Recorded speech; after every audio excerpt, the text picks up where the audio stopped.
ನಟ ಧ್ರುವ ಸರ್ಜಾ ಮೇಲೆ ಎಫ್ಐಆರ್ ಆಗಿದೆ. ಚೀಟಿಂಗ್ ನಿಜಾನ ಅನ್ನೋ ಪ್ರಶ್ನೆ ಕಾಡ್ತಿದೆ. ನಟ ಧ್ರುವ ಸರ್ಜಾ ಮೇಲೆ ಮುಂಬೈನಲ್ಲಿ ಎಫ್ಐಆರ್ ಆಗಿದೆ. ಜಗ್ಗುದಾದ ಸಿನಿಮಾ ನಿರ್ಮಾಪಕರಿಂದ ದೂರು. 2019ರಲ್ಲಿ ಧ್ರುವಗೆ 3 ಕೋಟಿ ಕೊಟ್ಟಿದ್ರಂತೆ. ಚಿತ್ರ ನಿರ್ಮಾಣಕ್ಕಾಗಿ ಧ್ರುವ ಜೊತೆ ಒಪ್ಪಂದ ಆಗಿತ್ತಂತೆ. ಧ್ರುವ ಅವರು ಚಿತ್ರದಿಂದ ಹಿಂದೆ ಸರಿದಿದ್ದಾರೆ, ಹಣವನ್ನು ಮರುಪಾವತಿಸಿಲ್ಲ ಅಂತ ಆರೋಪ ಇದೆ. ಮುಂಬೈನ ಅಂಬೋಲಿ ಪೊಲೀಸ್ ಠಾಣೆಗೆ ದೂರು ಕೊಟ್ಟಿದ್ದು, ಮೊದಲು ಸಿನಿಮಾ ಮಾಡುವ ಆಸಕ್ತಿ ತೋರಿಸಿದ್ರು, ಸಿನಿಮಾ ಕಾಂಟ್ರಾಕ್ಟ್ಗೆ ಸಹಿ ಮಾಡಿದ್ರು, ದಿ ಸೋಲ್ಜರ್ ಹೆಸರಿನ ಸಿನಿಮಾ ಸ್ಕ್ರಿಪ್ಟ್ ನೀಡಿದ್ರು. ಜೂನ್ 2020ರೊಳಗೆ ಸಿನಿಮಾ ಪೂರ್ಣಗೊಳ್ಳಬೇಕಿತ್ತು. ಧ್ರುವ ಸರ್ಜಾ ಹಿಂದೆ ಸರಿದು ನಿರ್ಲಕ್ಷ್ಯವಾಗಿದ್ದು ಮಾಡಿದ್ದು 3 ಕೋಟಿ ರೂಪಾಯಿ ವಂಚನೆ ಆರೋಪ ಆಗಿದೆ.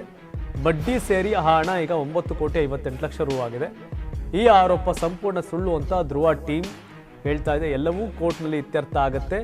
3 ಕೋಟಿ ವಂಚನೆ ಆರೋಪಕ್ಕೆ ಧ್ರುವ ಸರ್ಜಾ ಸ್ಪಷ್ಟನೆ ಕೊಟ್ಟಿದ್ದಾರೆ. ಧ್ರುವ ಸರ್ಜಾ ಮ್ಯಾನೇಜರ್ ಅಶ್ವಿನ್ ಅವರು ಈ ಹೇಳಿಕೆಯನ್ನು ಕೊಟ್ಟಿದ್ದಾರೆ. ಚೆಕ್ ಗಿಕ್ಕಲ್ಲಿ ಕೊಟ್ಟಿದ್ರೆ ಲೆಕ್ಕ ಇರ್ತದೆ, ಕ್ಯಾಶಲ್ಲಿ ಕೊಟ್ಟರೆ ಲೆಕ್ಕ ಬುಕ್ಕ ಇರಲ್ಲ.